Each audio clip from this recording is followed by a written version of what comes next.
In this video, we will see how the wire length is calculated in SOLIDWORKS Routing Electrical. The main value taken into consideration is the spline length. In this example, this value is 80 mm. Sometimes this is not the only factor to calculate the final length.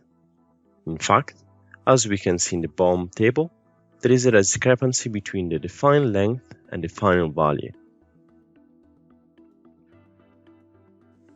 The electrical root length is being calculated by this formula.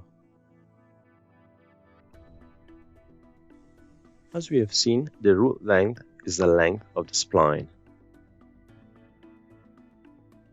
The slack percentage is a precautionary measure that allows to oversize the wire length.